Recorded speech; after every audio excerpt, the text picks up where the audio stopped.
Welcome to the Doghouse Podcast. I'm Jeff Davis. And I'm Donna Williams. And we are going to talk about Doggy Daycare today.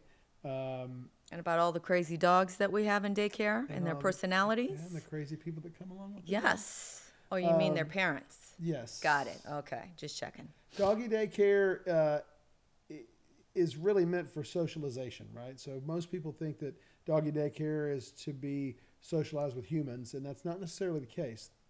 You bring a dog to Doggy Daycare to socialize with other dogs and learn how to act around other dogs, so that when you go to the dog park or you go to a festival or wherever you take your dog, they don't act crazy because they've never been around other dogs before. That being said, if you're going to take your dog to Doggy Daycare, you have to trust people like us or like our employees to be able to mold and discipline them in a way that they know right from wrong in the social setting. So, for example, we use a water hose for a lot of reasons. To fill up the water bowl, to wash things down, to spray up, when they go to the bathroom. Beautiful day. But we also use it to deter them from humping each other or playing too rough or jumping on the fence when they see someone walk by, or all the things that are supposed to be like a negative consequence to something that they do, right? Spraying a dog with the water hose, most of them would prefer to play in the water hose, which, yes. We have to watch out for that too. But spraying a dog's feet lets them know, hey, what you're doing right now is not right. Yes. And typically, they run the opposite direction when you do that. Some of them run towards you when you spray them with a water hose because they're water dogs. Yeah, no, unfortunately, some of the dogs that when we're trying to discipline, the other dogs come and interject because they think they're hogging up all the playtime with the water hose. So, you have, unfortunately, some of these owners just take it to the extreme. Oh my God, you're spraying my dog with the water hose. Well, unfortunately, you know what? That water really doesn't hurt. It really doesn't do much to them.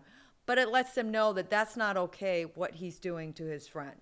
But that's also somebody who doesn't know how to discipline their dog either. Exactly. Because when they go home, it's the same thing. What do you say when your dog poops in the den?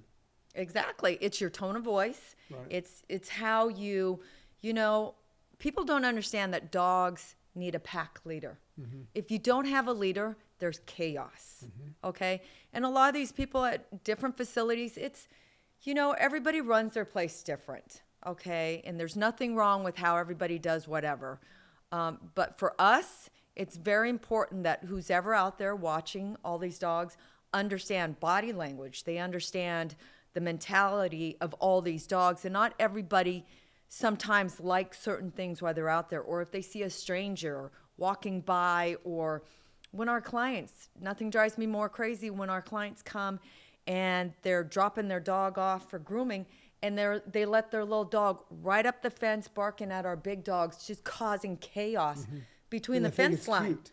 And they think and then when you try to discipline the big dogs because they're all going crazy after this little dog spraying the water on the ground, they're like, oh my God, you're being so mean. No, why don't you back up away from the fence and stop causing all this chaos with my dogs? Yeah.